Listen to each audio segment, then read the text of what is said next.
Friends, welcome to హనియాను kitchen. ఇవాల్టి మన కిచెన్లో గుత్తి దొండకాయ కర్రీని ఏ విధంగా తయారు చేయాలో చూపించబోతున్నాను. దొండకాయ అంటే ఇష్టపడని వారికి కూడా ఇలా చేసి పెట్టండి, చాలా చాలా ఇష్టంగా తింటారు. అంత బాగుంటుంది దొండకాయ కర్రీ అనేది. ఇది రైస్, చపాతి, పూరికి కూడా చాలా చాలా అద్భుతంగా ఉంటుంది. ఇది ఏ విధంగా తయారు చేయాలనేది ఈరోజు వీడియోలో చూసేద్దాం. ముందుగా మసాలా ఏ విధంగా తయారు చేయాలి. ఫస్ట్ ఒక కడాయిలో ఒక 1 టేబుల్ స్పూన్ పల్లీలు, 1 టేబుల్ స్పూన్ వరకు ఎండు కొబ్బరి తీసుకొని లో ఫ్లేమ్లో ఫ్రై చేసుకోండి. తర్వాత ఒక 2-3 లవంగాలు, దాల్చిన చెక్క, ఒక 2 టేబుల్ స్పూన్ వరకు ధనియాలు,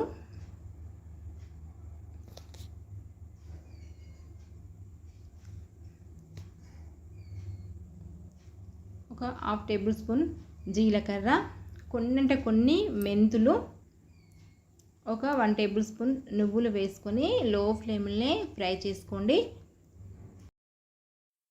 ఇలా ఫ్రై అయిన తర్వాత స్టవ్ ఆఫ్ చేసుకొని పూర్తిగా చల్లారనివ్వండి. ఇలా చల్లారిన తర్వాత ఒక మిక్సీ జార్లో వేసుకొని మెత్తగా పౌడర్ లాగా చేసుకోండి.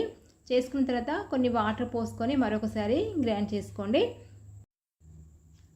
1/2 కేజీ దొండకాయలను తీసుకొని అటు చివర్లో ఇటు చివర్లో చిన్నగా కట్ చేసుకోండి. ఇలా కట్ చేసుకొని నాలుగు భాగాలుగా చేసుకొని కొద్దిగా పసుపు, కొద్దిగా సాల్ట్ వేసుకొని మొత్తం ఒకసారి కలుపుకోండి. ఇలా కలుపుకున్న తర్వాత కడాయిలో ఒక 3 టేబుల్ స్పూన్ వరకు ఆయిల్ పోసుకొని వీటిని ఫ్రై చేసుకోవాలి.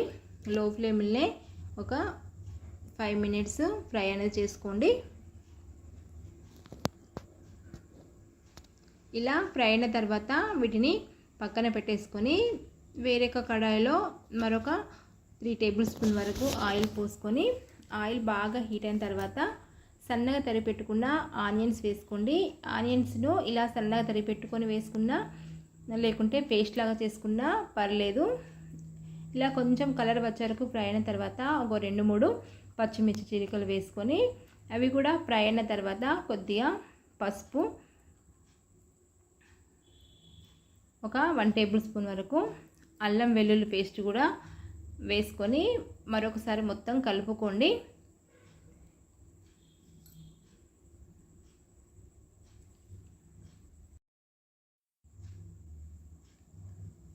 సన్నగా తరిపెట్టుకున్న టమాటా ముక్కలు కూడా వేసుకొని వీటిని కూడా దగ్గరికి ఉడకనివ్వాలి. కొద్దిగా కరివేపాకు,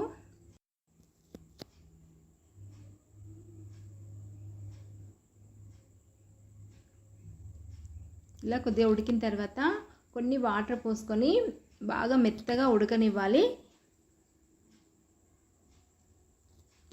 ఇలా మెత్తగా ఉడికిన తర్వాత ఒక 2 టేబుల్ స్పూన్ వరకు కారపొడి, మీ టేస్ట్కి తగ్గట్టు సాల్ట్,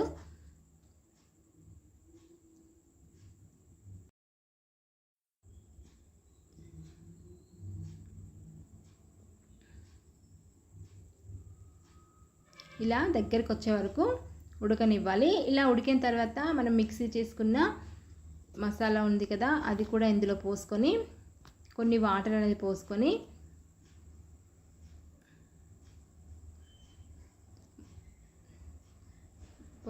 మూత పెట్టేసుకొని ఒక 5 మినిట్స్ ఉడకనివ్వాలి. ఇలా 5 మినిట్స్ ఉడికిన తర్వాత ఈ స్టేజ్లో ఒకసారి సాల్ట్ను చెక్ చేసుకోండి. మీకు సాల్ట్ తక్కువ అనిపిస్తే మరి కొద్దిగా వేసుకోండి. ఫ్రై చేసుకున్న దొండకాయ ముక్కలను కూడా వేసుకొని మరొకసారి మొత్తం కలుపుకొని ఒక 3 మినిట్స్ ఉడకనివ్వాలి. ఆల్రెడీ మనకు ఈ దొండకాయలు అనేది ఆయిల్లోనే ఒక 80% ఉడుకుతాయి కదా, ఇది ఒక 3 మినిట్స్ ఉడికితే సరిపోతుంది.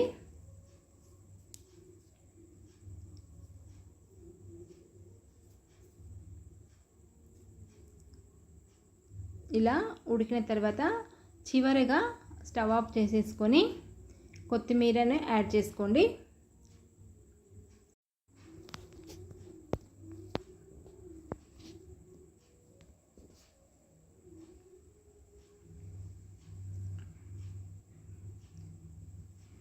అంతే, చాలా సింపుల్గా గుమగుమలాడే గుత్తి దొండకాయ కూర రెడీ అయింది కదా. ఇలా రెడీ చేసుకొని రైస్లోకైనా చపాతీలోకైనా తీసుకుంటే చాలా చాలా అద్భుతంగా ఉంటుంది, చాలా సూపర్గా ఉంటుంది. ఈ వీడియో మీకు నచ్చినట్లయితే లైక్ చేయండి, షేర్ చేయండి. ఇలాంటి మంచి మంచి రెసిపీస్ కోసం మా ఛానల్ని సబ్స్క్రైబ్ చేసుకోండి. Thank you for watching.